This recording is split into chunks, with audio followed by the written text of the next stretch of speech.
was inspired. Alam ko, I knew I had something special in my hands.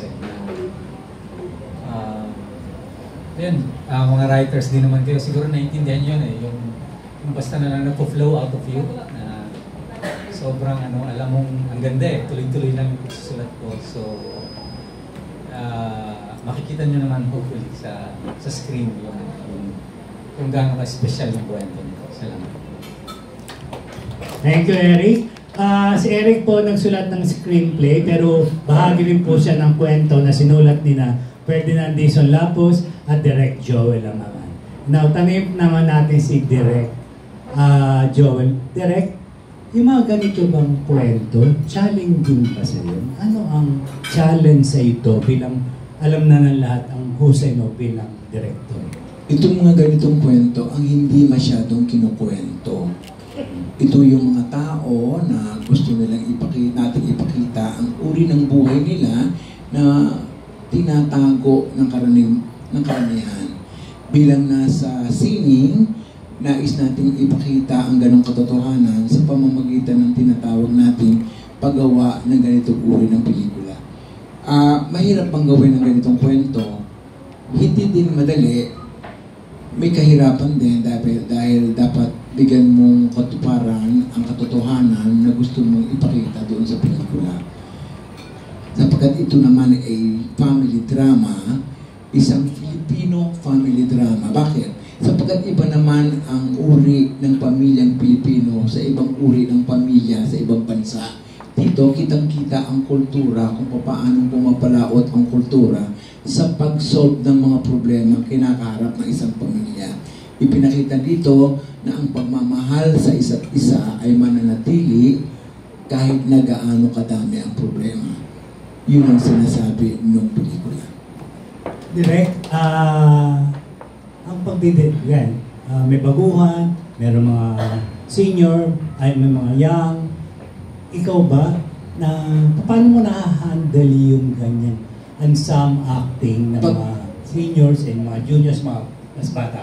Pag sa isang pelikula, naroon ka na sa isang pelikula, hindi ko tinitingnan kung matanda ka na o bata ka o babae ka o lalaki ka. Tinitingnan ko na andun ka bilang isang artista sa isang pelikula na kinuha ka dahil alam ng mga tao na kaya mong gawin ang iniaatong sa iyong tungkulin doon sa pelikula. Pantay ang pagtingin ko sa baguhan at saka sa may karanasan.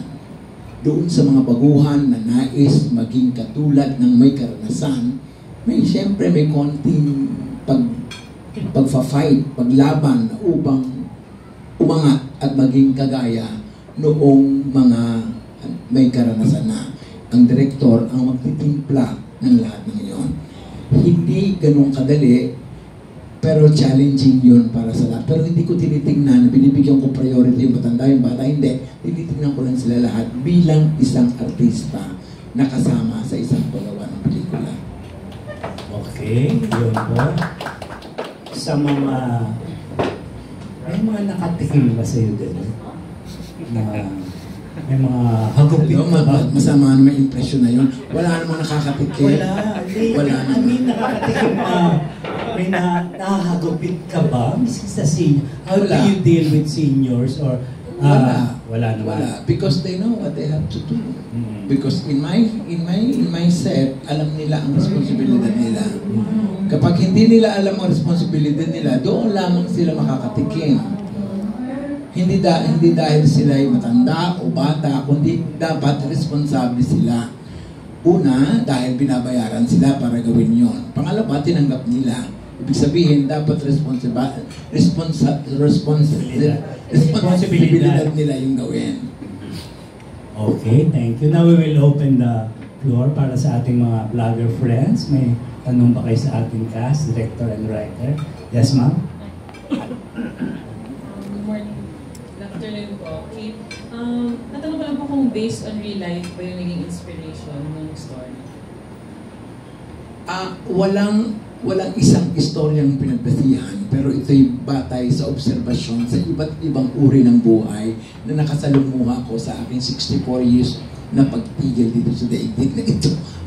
Nakita ko ito sa aking pakikisalamuha, pero walang isang buhay na pinagpatayan. Thank you. Yes. Para makilala tayo ng ating mga cast. Hello po, I'm Byx from Byxbuzz.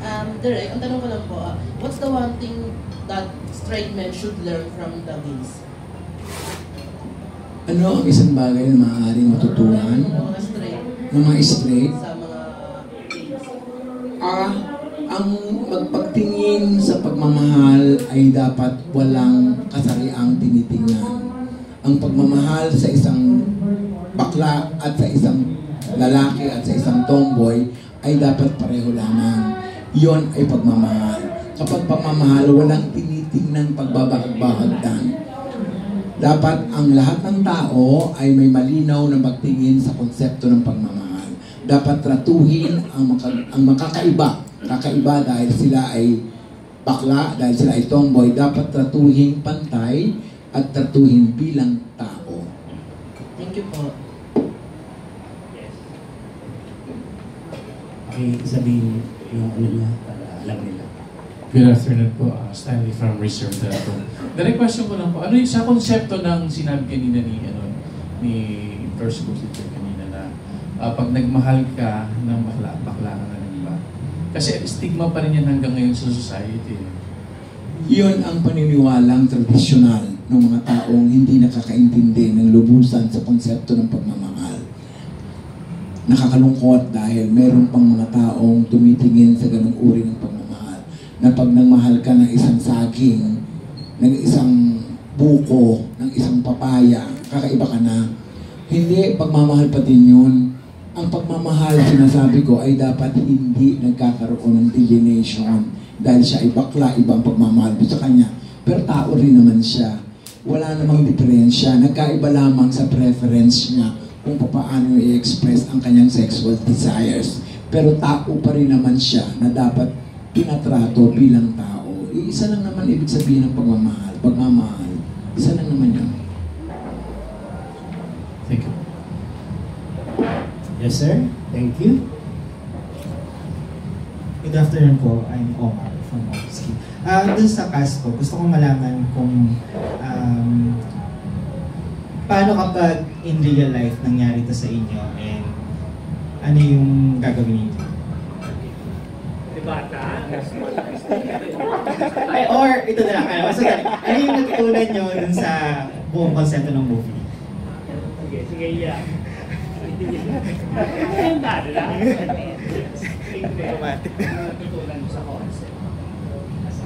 Siguro sa akin po yung talagang tumatak sa utak ko po yung forgiveness tsaka yung acceptance ko. Kasi yung forgiveness tsaka yung acceptance po, parang nilalabas mo po yung sarili mo sa isang isolated area na kunwari sa kwartong ito na gusto mo na tanggapin na tanggap mo na kung mapapatawarin mo yung isang tao. Pero minsan kasi pag parang para saan pag nagpatawad tayo, hindi natin pinapatawad ng isang tao, pinapatawad natin yung sarili natin. Kasi parang nilalabas natin yung tinik sa sarili natin na ayaw natin dalhin buong buhay natin hanggang nagtanda natin. Kaya siguro kung may kasalanan, kung tatanggapin mo yung isang tao, tatanggapin mo na patatawarin mo. Kasi syempre, di ba, tatanggapin mo nga siya, pero meron ka naman palang dinadamdam sa loob. Eh di parang kinuha mo lang siya, pero hindi mo siya minahal. Alam mo yun, yung parang may minahal kang tao, pero hindi mo pinaparamdam sa kanya na mahal mo siya. Parang ganun sa akin yung natanggap ko sa forgiveness and acceptance po. Galing-galing na Adrian. Siguro po para sa akin, ang tumatak po talaga sa akin is the value and importance of family. Kasi po, parang yung sinabi nga po ni Direk na parang dito sa atin, very different ang dynamics ng bawat isang pamilya. Mas close tayo compared to other cultures. And I think, at the end of the day, pamilya lang talaga ang sigurado. So, I think that's one of the beautiful things that the movie shows us, is how when a family is together, it's really so much stronger and so much better talaga. So, yun po yung Wow! Seki ah! Thank you, sir. Ako po, i-combine ko na lang po yung answers nilang dalawa. Ang natutunan ko po dito is the importance of family, acceptance, and forgiveness, but also love po. Kasi we Filipinos, tayo po mga Pilipino, we're a family-centered culture po eh. And kung wala po tayong pamilya, parang wala po tayo, di ba? Kaya importante po na malaman po natin yung value of acceptance in the family. Kaya sana po makapanood po kayo para mas ma-develop po yung yung view nyo towards those things. Thank you, Noel. Nella. What I learned po is family's love, na it's true love po. No matter how many imperfections or flaws you have po, they will still love you and accept who you are. Di ka po nila itataboy kasi po, yun nga po, like sabi po nila, yung pamilya po is the only thing that's sure. So, pag napanood nyo po, ma-feel nyo po talaga kung gaano ka-strong po yung pagmamahal ng isang pamilya. Thank you po. Thank you, Nella. Shido. Well, they've mentioned most of the values, appreciation, love for the family, acceptance. For me, it's appreciation because I grew up with gay members of the family, an extended family. So, for me, the family, for example, nabully yung isang gay sa school na pinsan ko, the family serves as the first line of defense. They're the backbone of love. They will comfort you. Kumbaga, hindi sila nang huhusga. And time has changed. Unlike before na ang mga tatay, mga papa, parang di ba, ginugol pero pinapalo pag nalaman bakla yung anak. Pero ngayon, hindi eh. We've grown more mature and more accepting. We've broadened our appreciation for the LGBT. So, for me, more than the sacrifices, the acceptance, the love for the family, is the appreciation of the kind of family that we have. Well, for an octogenarian, it's so refreshing to hear the points of view of these young actors. Bravo to you guys.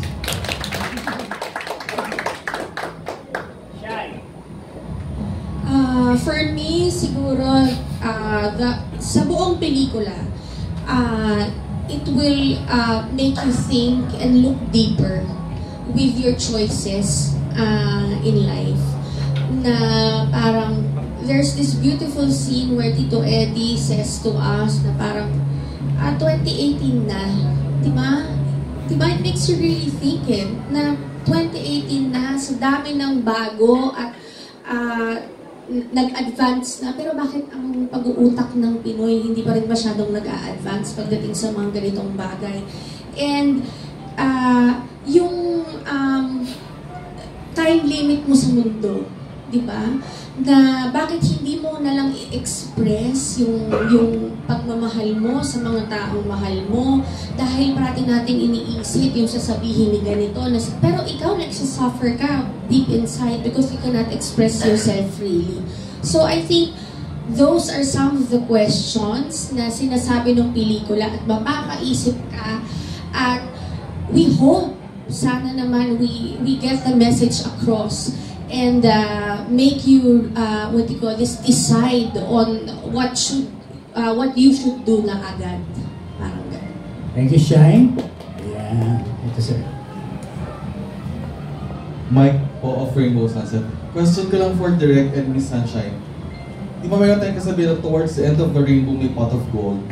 Dito sa pelikula na to, sa end pa ng rainbow na yun, ano po ang gusto natin? Ticket sales po ba o award?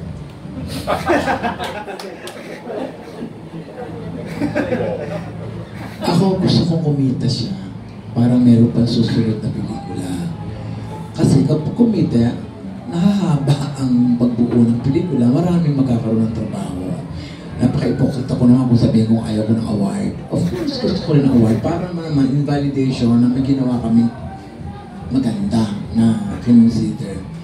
Pero sa akin, sana maraming manood, sana kumita, sana para magkaroon ng pagtangkilik sa magagandang pelikula. Salamat. Thank you, Direk. Shine? I will have to agree with Direk. Ultimately, gusto namin kumita yung pelikula. Kasi pag may kita, may kasunod. Diba? Pero proud din kami sa project na to. We gave our best. Kung pala rin man, mas masalamat po at mas masaya din yan. Okay. Siyempre kikita na may award pa. Yun ang bongga. Diba, Denise? Okay, si teacher. Hindi, Teacher Joe po.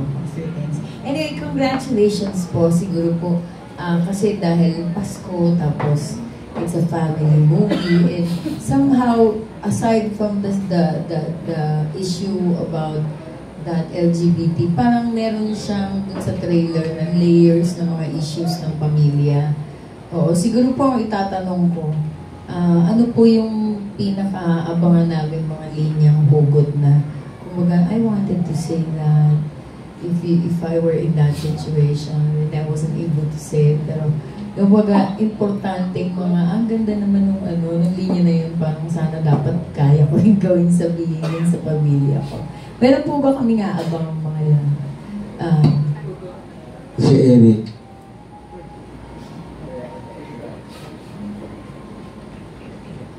Parang hindi ko matandaan yung masyadong marami siguro. Siguro yung not in terms of specific lines, parang yung I think yung family is family, na yung idea na ang conflict dito sa sa kwentong to walang kontrabida, no? Walang isang even siguro yung pinakamalapit mo nang masasabing medyo kontrabida is the character of Aiko, kasi siya yung talagang nag-oppose dun sa homosexual union ng kanyang ama at ng best friend ng ama niya. So, pero hindi rin ganun, hindi mo siya i-hate meron lang konting conflict sa values. So, at sa dulo, ganun pa rin blood is thicker than water. You will learn to understand yung kapamilya mo. Magkakaroon pa rin ng understanding sa dulo. Magkakaroon ng acceptance. So, ganun talaga pamilya iba-iba kayong tao, pero may isang set ng parents yung pinagmulan nyo, and you learn to accept each other's differences. So, yun siguro.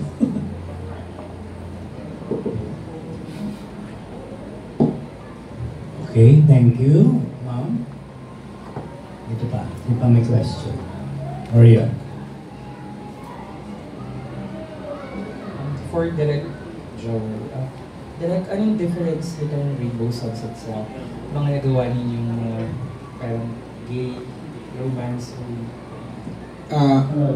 Marami na akong nagawang pelikula tungkol sa kakaibang kasarian.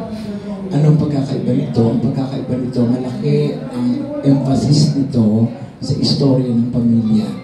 Yung mga dati kong ginawa tungkol sa relasyon ng dalawang bating, walang component kung paano ang role ng pamilya.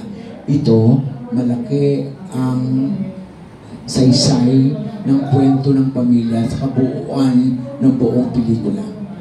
It is the family element that made it different.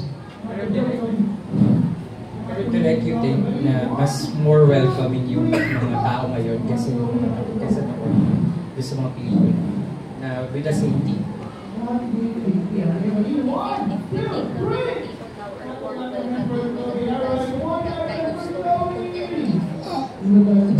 The mere fact na mas marami ngayong gay films na ginagawa, every MMFF may gay movie, at sila ay pinanonood, ibig sabihin, mas tinatangkilik na ngayon ang mga ganong istorya kaysa dati.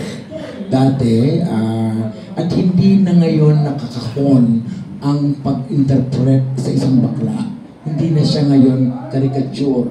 Hindi na siya ngayon kagaya ng kay Dolphy dati na pinagtatawanan, ginagawang katatawanan, cardboard. Ngayon hindi na. May pagtatama na sa pagbubuo ng iba't ibang dimensyon ng isang taong tinawag na bakla, pero tao. Hindi na siya ngayon nakakahon. At tinatangkilik na ng mga manonood Ang pinakamagandang measure niyan ay taon-taon merong gay film na pinapalabas ngayon sa MMM. Ilang taon na? 3 taon na yata. Tuwang taon merong ganun. May ganung pelikula. Ibig sabihin, tinatanggap na siya. Hindi naman maglalabas ng pera ang kapitalista kung flap ang tungkol sa bakla. Hindi naman, kumikita. Kaya merong gumagawa. Thank you. Si Vice ganda ba yun? The mere fact, ngayon lamang nagkaroon ng pagkakataon na sa ating bayan ang superstar bakla. Pinakamataas na gross na pelikula ang bida bakla. Diba?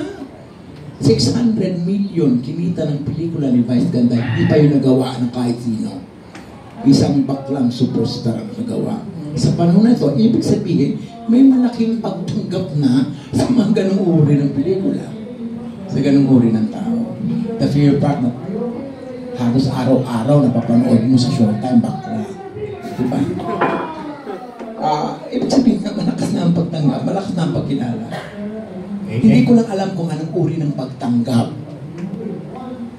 Okay, thank you very much. Ito talaga, real acceptance. Yun lang, hanggang pelikula lang yun, diba? Diba? I need Dennis.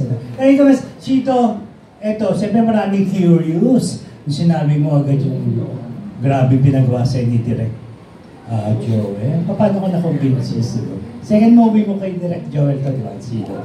The one was the significant other. So, you sent mga ating vlogger friends kung how did you prepare for it? Paano ka na-convincing gawin yun? Prior to Rainbow Sunset kasi, before novel, hindi ako lang kissing scenes with a guy. So, in-explain sa akin na manager ko before about those scenes. Pero, I politely declined kasi hindi po talaga ako ready or pwede gawin yun. But this time around, when my manager had a talk with me, parang isang oras kami nag-usap, then he mentioned nga na may kissing scene. So, sabi naman niya, is under Direk Joel LAMANGAN, tapos maganda talaga yung script. So, of course, I accepted it. Sino ba naman ako, di ba, para tumanggi sa gano'n. Yung paghahanda po is initially, kasi isang nga po kong baguhan, so it was a tall order. Parang mix of emotions. I was overwhelmed, I was excited, but at the same time, of course, I was nervous kung ano bang kahihinatnan or ano bang mangyayari ng set. So, nag-aaral ako ng script. At syempre, I came prepared. Kaya pagdating naman doon sa kissing scene na very challenging, kinausap naman kami ng masinsinan ni Direk Joel. Natuwa naman po kami kasi nagawa namin ng matiwasay, maayos, isang take lang po. Dahil ayaw din naman po namin na humaba para magkaroon pa ng take 2 yung napakahabang mainit na eksena na dapat abangan po ng lahat. Thank you, Shido. Si Sir Tony, tanungin ko Sir Tony, ikaw ba kinakabahan ka pa pagka-eksena mo si Tito Eddie Garcia? Eddie is a great actor. It's so inspiring to work with him. And so this is really a treat. And of course, to work with Gloria Romero yes, of course. is again something, you really look forward to it.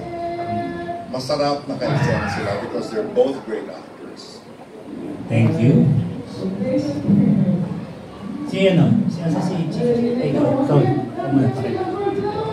Hello. Yeah. My question is, since the title of the film is Rainbow Sunset, on your current stage of life, ano sa tingin niyo yung color ng life with regards to the rainbow?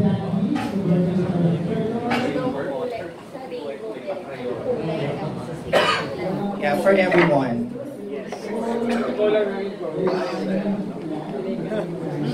Ano, sir?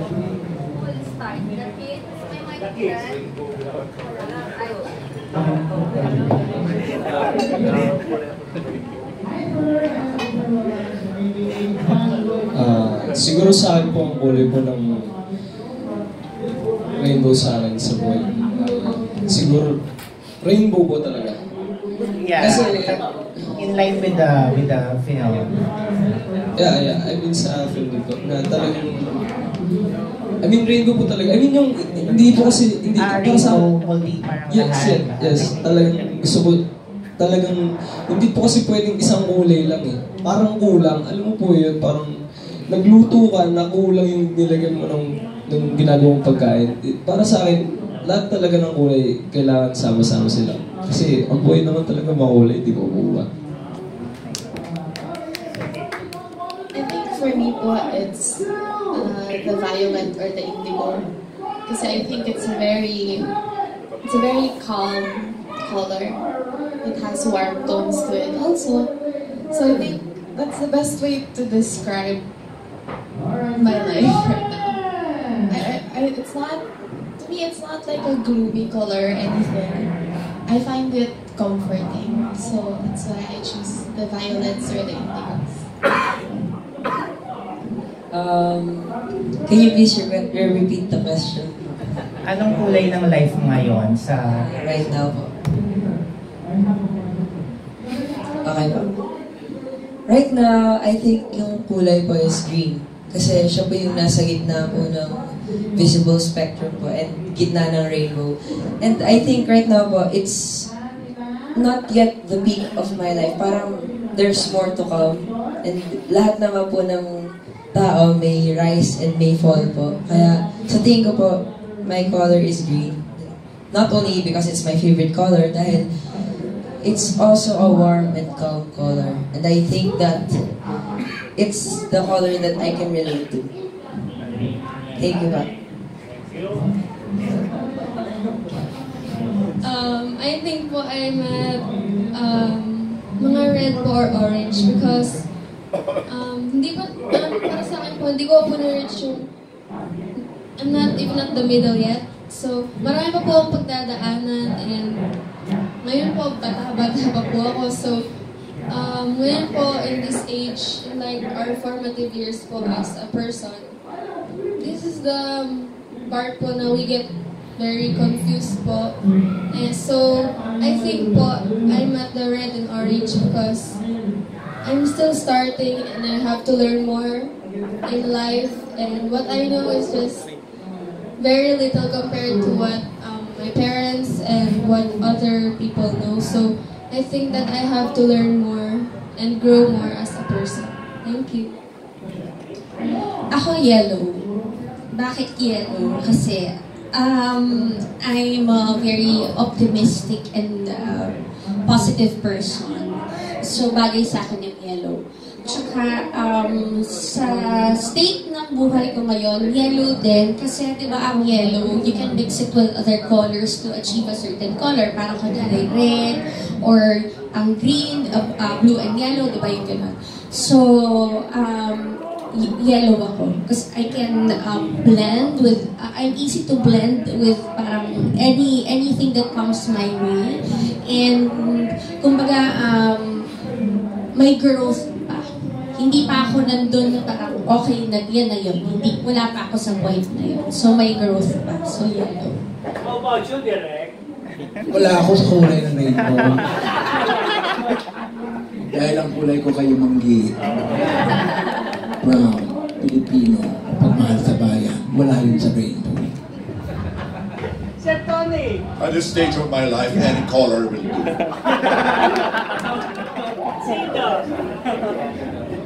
I'll go for red because in line with my character, which is Ramon Estrella. For me, because red is an emotionally intense color. It's a color of strength and determination, and it's also a color of danger. Red is sometimes I tend to make mistakes in life or take paths that are risky. So I'll go for the red color, which is the most suitable among the LGBT colors. I would have to be somewhere between blue and green siguro. Sa gitna ng spectrum because yung personality ko chill lang ako. Thank you. Okay, for our last question, para ma-one-on-one ka sila. Chickeness, the controversial chickeness. Ay, naisip ba ito? Di ba? Di ba sa iyo? Ba't ako controversial? Kasi meron niwala ko si Sunshine, hindi para na-interview niya kasi. Hi po, good afternoon. I'm Albert from Chickeness. To Miss Sunshine, why did it take a while before you do a movie again? Kasi hindi ka naman talaga nawala pero sa movies hindi ka talaga namin nakapala. Actually, may konting break lang naman, Direk, no? Konti lang naman yung break. Few years back, most of the films that I did then was with Direk Joel. And I'm very thankful kasi pag may magandang project na aalala ko ni Direk. And ako naman always willing and able pag si Direk ang tumawag. So, pinipili din naman talaga. And I'm just very lucky na halos naman yung mga ginawa ko, masasabi ko naman na magagandang project. Siguro it's more of the question of mainstream kasi hindi ako masyadong kakapag-mainstream ngayon. I cannot answer but siguro partly because GMA is not producing films as of the moment.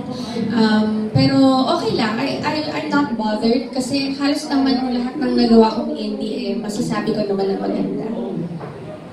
To Sir Tony Mapesa, how does it feel na parang at your age and similar to your co-actors, Sir Eddie, si Ma'am Gloria, is nabibigyan ng pagkakataon na mag-starring talaga sa mga movies? Kasi di ba normally pag tumatanda tayo, parang ay wala na rin natang career, ganyan. But now, parang especially this year, ang daming movies na those people of your age yung talagang main star sa mga. Salamat sa Diyos at nangyayari yan. At salamat din and Ramos wrote a very nice role and my favorite director, film director, cast me in the role. I think they have it. First time niyo po ba na mag-starring sa isang movie talaga? In the movie, in the theater, of course, I played title role like Uncle Vanya of Chekhov. But in the movie, in a sense, yes. Na-imagine niyo po ba na mangyayari to, considering na mahaba na rin yung nilakbay niyo po sa show? Nung maliit pa ako, nanonood ako ng shooting, sabi sa teacher ko, "Sir, I'm not feeling well." O sabi niya, go to the infirmary. So I would go, but actually I go to the shooting. Yeah, and in fact I was telling Gloria Romero, sabi ko, when you were shooting in forestry, let's say you built this Minus Campus, sabi ko, I watch you in your movie Palasig, o si Cesar Remira, sabi niya, alam mo ba, Tony, that was my first leading role. Sabi ko, and I was doing that in between selling chiclets to excursionists. So I was always mad about movies. Very young age, I was reading Kislap. I was reading things like that. Yeah. Salamat na rin. And last question ko po is, why do you think Rainbow Sunset is the first movie that we should all watch this MMFF? And if I only have one, parang isa lang kaya kong mapanood talaga ngayong MMFF, bakit ito po yung dapat? Because Eddie Garcia is there, because Gloria Romero is there, because Tony Mapes is there, Sunshine Dizon is there, Tirso Cruz III is there, Aiko Melendez is there, and all the other people, they're there. Wala sila sa ibang pelikula, dito lang. Umahin na panood ng Rainbow Sunset on December 24. Before we end, 25 pala, sorry. Parada po yun. Ay, 23 pala yung parada. Just! Anyway, si Direk na lang tsaka si Sunshine na magsasaltayin natin for last words and then we will do the photo-ops dito sa baba lang. Shine muna. Ayan, sana po tulungan nyo kami. Hindi naman masasayang ang mga tinta at pagod nyo mag-type dahil maganda po talaga yung pelikula. We really hope that we get the message across. Sana po tulungan nyo kami to spread it. December 25, Rainbow Sunset. Tulungan nyo po kami. Maging masaya po itong Pasko natin lahat. Merry Christmas and thank you.